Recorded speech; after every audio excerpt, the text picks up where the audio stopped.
Vamos continuar vendo o que o apóstolo Pedro tem a dizer com relação aos crisóis, às provações, às nossas provas, às nossas angústias. Nós já vimos o texto de 1 Pedro, capítulo 1, verso 6, e vamos ver também agora o verso 7, o 6 e o 7. Nisso vos exultais, ainda que no presente, por breve tempo, se necessário, sejais contristados por várias provações.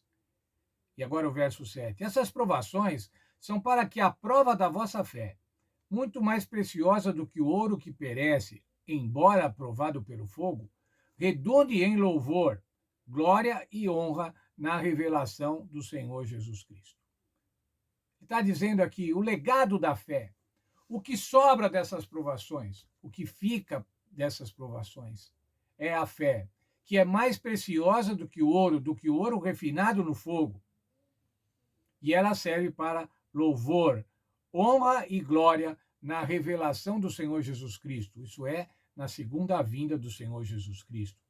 A segunda vinda do Senhor Jesus Cristo assinala o começo de uma nova condição para a igreja, não mais aquela igreja de estrangeiros e peregrinos, conforme ele diz no verso 1 do capítulo 1. Aos cristãos espalhados pelas cidades.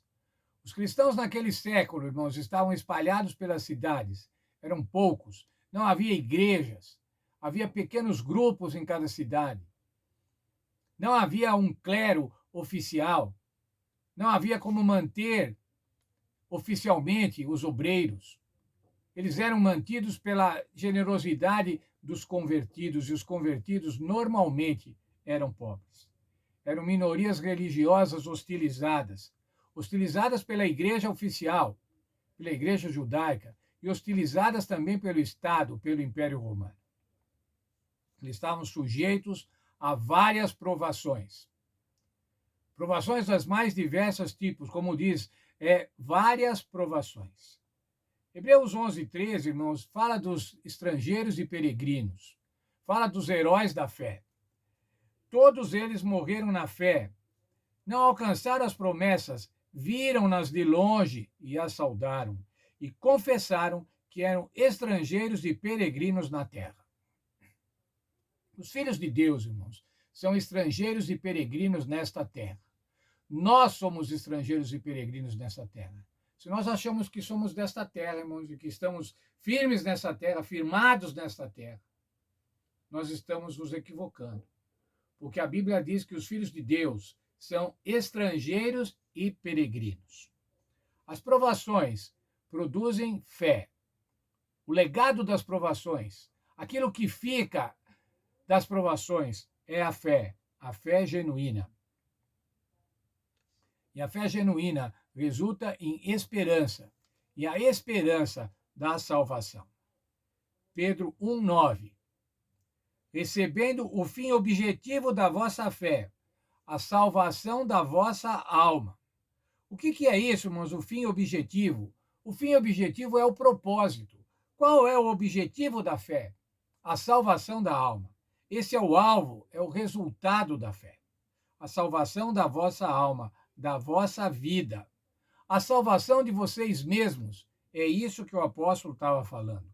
A herança eterna, o recebimento da herança eterna. Esse é o legado da nossa fé, irmãos. Esse é o legado das provações. As provações resultam em fé e a fé resulta na salvação. Palavras para nós hoje. Não somente palavras para os primeiros crentes, os primeiros cristãos que estavam sofrendo naquele século e que sofreram ao longo dos séculos. Se você olhar a história da igreja, você vai ver que a história da igreja é a história do sofrimento e da provação daqueles que são fiéis a Deus, daqueles que foram fiéis a Deus. Quantos foram martirizados?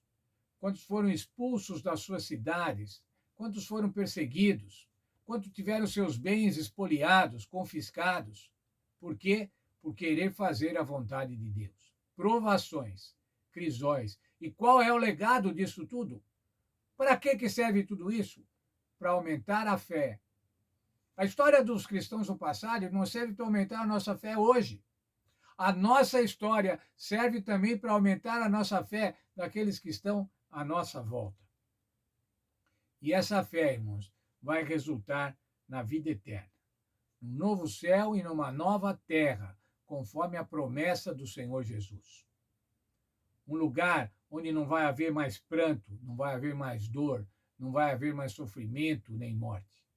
É esse o legado das nossas provações e das nossas angústias, que, como diz aqui no verso 6, por um breve tempo, se necessário. Não está dizendo que vai ser sempre, absolutamente assim. Se necessário, nós vamos ser provados por um breve tempo. E o que quer dizer esse breve tempo? Quando nós somos provados, irmãos, quando nós temos uma dor, parece que o tempo não passa. Mas quando compararmos os nossos tempos de provação aqui nessa terra com a eternidade que o Senhor tem preparado para cada um de nós vamos ver que é um breve tempo, um lapso de tempo. É isso que são as nossas provações. Que Deus nos abençoe e a gente possa entender assim. E quando tivermos provações, sabemos assim, tem um legado, tem uma missão. Essa missão é aumentar a nossa fé, para que nós possamos depositá-la no Senhor Jesus Cristo e dessa forma sermos salvos, temos o direito à vida eterna por conta do Senhor Jesus Cristo. Deus abençoe a todos nós.